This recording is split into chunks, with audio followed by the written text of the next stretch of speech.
Kodėl čia taipgi toks lengvas būdas?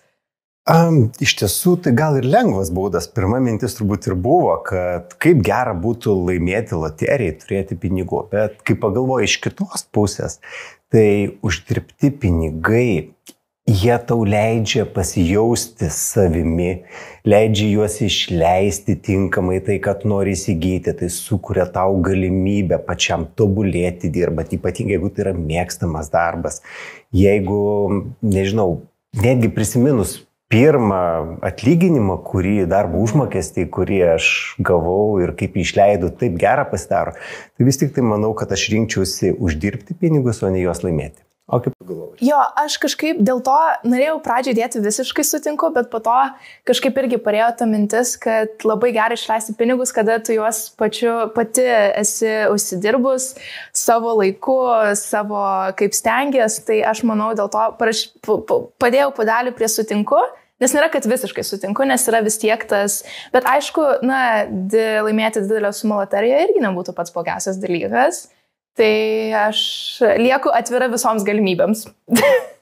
O nebijai, kad gali taip atsitikti, kaip daugelis žmonių atsitinka laimėjus didelę pinigų sumą, kad paskui jas greitai išleidi ir tiesiog jų paskui netenki ir labai sunku grįžti į realų gyvenimą?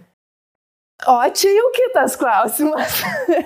Aišku, dabar aš sakyčiau, aš pusę dalies investuočiau, pusę pasilikčiau, pusę išleičiau.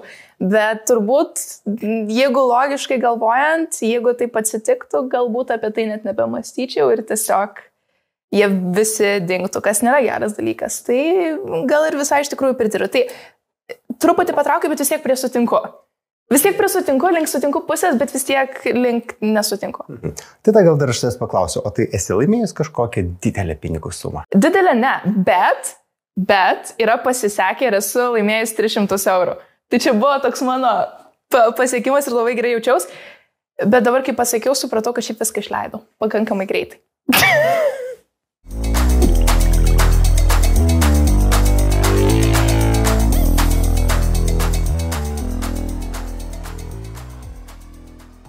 Dabar reikia pagalvoti čia šitam.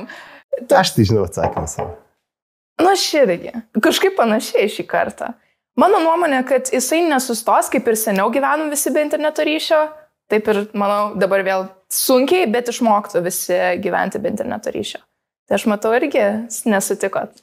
Taip, nesutikau, nes iš tiesų dėdamas ant nesutinku, kaip tik pagalvojau, kad aš 17 metų gyvenau be interneto ir nuo to gyvenimas tikrai visiškai nesugriuvo. Netgi dabar kartais pagalvoju, žiūrėdamas ir savo vaikus, jų taip paklausiu, o negi jūs nenorit kur nors praleisti laiką palandžinami po Vilniaus požemius ir apleistus pastatus, ką mes darydom. Ir tai tikrai buvo labai geri laikai ir gyvename be interneto. Jo, aš kažkaip irgi manau, kad iš tikrųjų gal net teigiamą įtaką padarytų mūsų dabartiniam pasauliui. Toks būtų labai didelis stop. Aišku, jeigu tai iš karto atsitiktų, visiems būtų didelis šokas, nes asmeniškai aš savęs nebeįsivaizduoju be telefono visiškai, man reikia jį bent šalia turėti. Tai jeigu staiga visos socialinės medijos dingtų, nes čia yra šiaip iš tikrųjų didelė programa, per kurią ateina dabar uždarbis daugumai žmonių, tai aišku, daug ir darbų prarastų labai daug žmonių, nes tai yra vienas iš pragyvenimo būdų šiais laikais. Tai truputį būtų, manau, problema to klausimu. Sutinku su to, ką sakai, bet jeigu pažiūrėti iš kitos pusės, o nebijai kada nors internete esanti duomenų gausa, ar tas pats dirbtinis intelektas pats pradės priiminėti sprendimus ir galbūt tada ateis pasaulio pabaiga? Va čia irgi jau, manau, šitas artėja iš tikrųjų nemeluojant, nes kuo toliau, tuo daugiau visokių robotų, kurie, kas mane labai gąsdina, nes senai mačiau labai panašius į žmonės, jie pradeda jau mąstyti. Ta prasme, tu nebepasakytum, kad tai yra robotas ir iš tikrųjų, kas ir yra labai impresyvu, bet ir labai gąsdina vienu metu, kas po to bus. Jo, manau, kad didžioji dalis iš mūsų apie tai pradeda susimastyti ir galvoti, nes vis daugiau atsakymų tu randi ChatGPT pasinaudojęs, ar kitaip tiesiog ieškodamas informacijos, tu visą tai matai ir truputėlį neramina, bet matyt vis tiek visą tai, ką mes turim šiandien dienai, reikia išnaudoti maksimaliai ir panaudoti teisingiam ir geriam tinklam ir iš to pasiekti patį geriausią efektą ir leisti mums gerai gyventi. Tikrai pritariu, nes senesni filmai apie būsimą ateitį kažkaip daros kuo toliau, tuo labiau mūsų gyvenimu. Tai truputį neramina. Taip.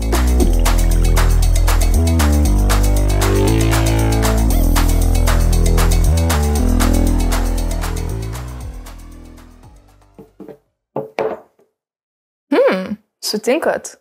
Kodėl?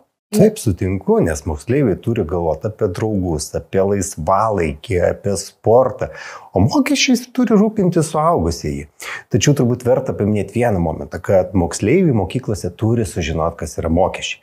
Nes mokesčiai yra svarbu, kai tu pasieksi tam tikrą brandą ir kai pats pradėsi uždirbti pinigus.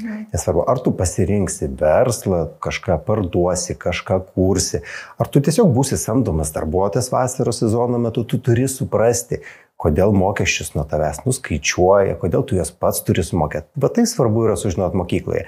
Bet daugiau moksleiviai turi rūpintis, kaip sakyt, esamuoju metu, esamuoju gyvenimu ir per daug nesigilinti į tos mokesčius ir jų mokėjimą.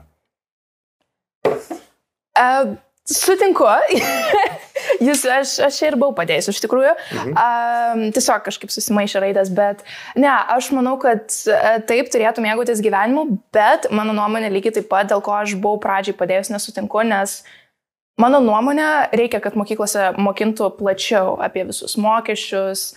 Ne tik apie mokesčius, bet ir apie tokius dalykus kaip individuali veikla, kaip visokios pažymos, kurias reikia įsimti prieš dirbant, nes iš tikrųjų kažkaip ypač, aš kalbu, nuo 10 iki 12 klasės labai daug kas netaupo pinigų, kuriuos gauna ar iš tėvų, ar šiaip ten padaro kokius mažus darbus, bet aš manau, jeigu pradėtų daugiau mokinti apie tai, kai kurie mokiniai labiau susivoktų ir susiorganizuotų savo išlaidas truputį, manau, kitaip ir pradėtų žiūrėti kai kurios dalykus kitaip, nes mano nuomonė dabar truputį apie tai nėra labai dar per daug mokama. Su tai aš visiškai čia sutinku, kad iš tiesų mokyklose turi suteikti tos pradmenys ir turi moksleivis žinoti apie tos mokesčius. Ir aš puikiai dabar prisimenu, kai mes turėjom projektą aplankyk 100 mokyklų. Ir kaip mes susitikome tiek su pradinių klasių moksleiviais, tiek su vyresniais ir kalbėjome su moksleiviais apie mokesčius per žaidimų formą. Ir tikrai buvau labai nustebęs, kiek moksleiviai šiandien dieną jau žino apie mokesčius. Nežinau, ar jie namuose su tėvais kalbasi, ar jie žiūrėdami televiziją tai sužino. Bet šiandien dienos jaunimas tikrai nemažai žino apie mokesčius. O galbūt visą tai duoda ir mūsų švietimo tam tikrą reformą, kuri įtraukia tavo būtent ekonominį išsilavinimo žinias, kurios ir suteikia galimybę jaunimui žinoti. Ir aš manau, kad mes tikrai turėsime puikiai jaunimo kartą, kuri užaugo žinos, kam skirti mokesčiai, kam jas reikia mokėti ir visi juos mokės savanoriškai. Taip, ir aš manau, kad yra labai svarbu išplėsti savo žinias kitiems ir su jomis dalintis su kitais taip pat.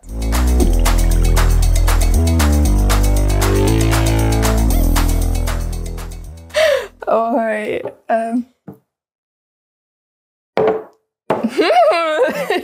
Ir dar taip nusijuokėt prieš tai. Kodėlgi čia taip? Ne, tai iš tiesiog pagalvoju iš tos pusės, kad mokesčių administratorius, mokesčių inspektorius ir neieško mokesčių pačių žiniais. Tačiau čia, aišku, juokaujant iš tos pusės, o jeigu rimčiau prieinam prie šito klausimo, tai aš pats dirbu su mokesčių kontrolė. Pats dirbu su teisingu mokesčių administravimu, kad visi tiek juridiniai, tiek fiziniai asmenys tinkamai mokėtų mokesčius.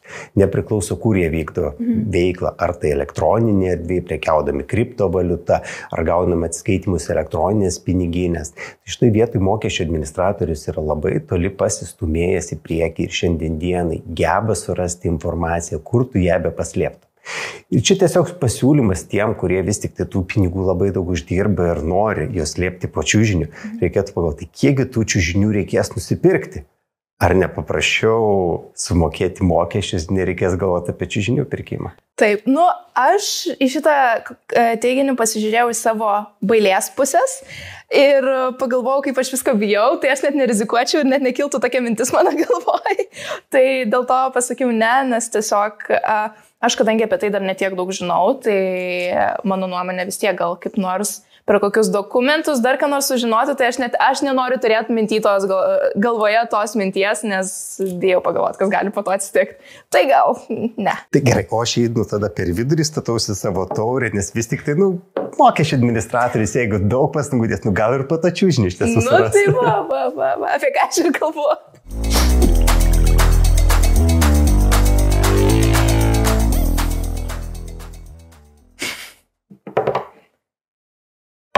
Va čia sutikom ir aš manau, čia bus panašus argumentavimas, kaip prieš tai minėjom, kad vaikystėje reikia džiaugtis, būti su draugais, bet apie senatvę galvoti. Jo, jeigu apie senatvę pradėsi galvoti mokykloje, tai labai greitai pražilsi. Kažkaip jo. Aš manau, kad iš tiesų apie pensiją reikia pradėti galvoti tada, kada pradedi dirbti. Uždirbti pajamas, tada turėtum pradėti galvoti apie pensiją ne tik tai, kad sumokėti reikia mokesčius ir štai išlaikomi yra ne tik tavo seneliai, bet ir ateityje tam tikra dalis pensijos kaupėsi, bet reikia žiūrėti ir plačiau. Tai yra tinkamai investuoti uždirbtus pinigus, įsigyti ar obligacijas, ar akcijas, o galbūt investuojant į kriptovaliutą. Vėlgi svarbu yra teisingai priimti sprendimus. Teisingai priimti sprendimus, girdėt? Teisingai investuoti ir taupyti. Taip, taupyti, investuoti ir tada iš tiesų turėsime tą gerą pensiją ir tiesiog laimingai gyvensim. Aš manau, jūs labai gražiai pasakėte ir aš net neturiu ką pridėti prie šito. Per daug gražiai, bet pilnai sutinku.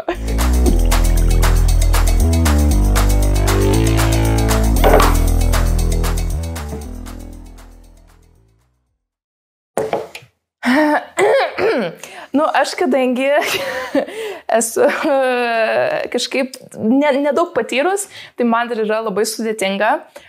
Šnekėti telefoną aš irgi nelabai mėgstu, tai kada reikia skambinti ar į VMI, ar kur nors kažkam kažko prašyti, klausti. Kartais tą bijau padaryti, nes tiesiog dar nejauku. Tai dėl to man vienai, kiek esu bandžius, dar truputį yra per daug sudėtinga, bet aš manau, čia turbūt tiesiog reikia šito, su laiku šitas ateina. O man šitos pusės sekasi pakankamai neblogai, bet ne vien tik dėl to, kad aš dirbu mokesčių inspekcijai. Įdomu dėl ko? Bet dėl to, kad man užtenka tą padaryti vos kelių mygtukų paspaudimu. Nes kai aš atsidarau deklaraciją, ten jau didžioji dalis informacijos jau būna sukritusi. Man tiesiog reikia peržiūrėti, kad duomenys yra teisingi ir ją patvirtinti. Ir tai palaipsniui lengvėja tas deklaravimas visiems gyventojams. Tai yra duomenys tiek iš pavėžėjimo platformų yra sukeliamos į deklaracijas, tiek iš įvairių nuomos platformų, tokių kaip Booking arba Airbnb jau yra sukeliamos į deklaracijas.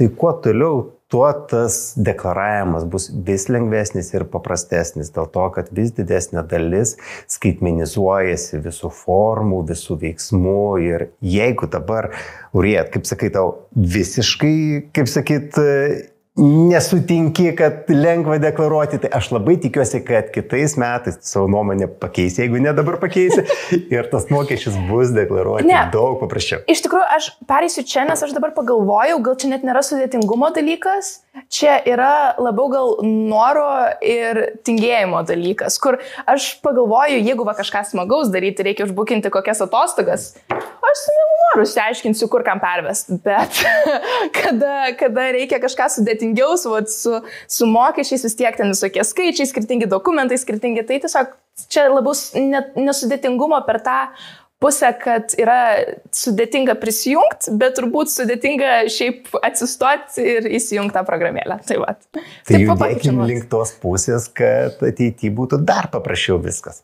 Taip, su vienu paspaudimo mygtuku. Taip.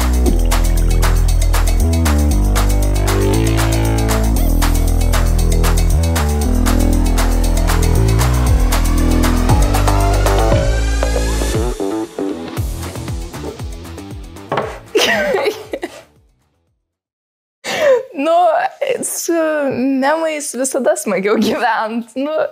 Aš nežinau, mano tokia nuomonė. Pažiūrėkime iš tos pusės, tai jeigu taptų memo ekonomika, pasaulinė memo ekonomika, mes gyventume vien tik tai smagiuose dalykuose, tai pats mokesčių mokėjimas taptų smagus ir fainas dalykas, o už kiekvieną patiktuką, už kiekvieną lolą, jeigu dar būtų ir mokestinės lengvatos, tai šis būtų fantastika.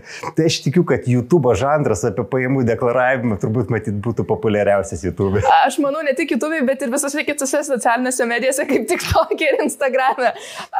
Turbūt čia ženklas dabar pradėt kurti VMI memus. Aš tikrai su mielu noriu pafollovinčiau.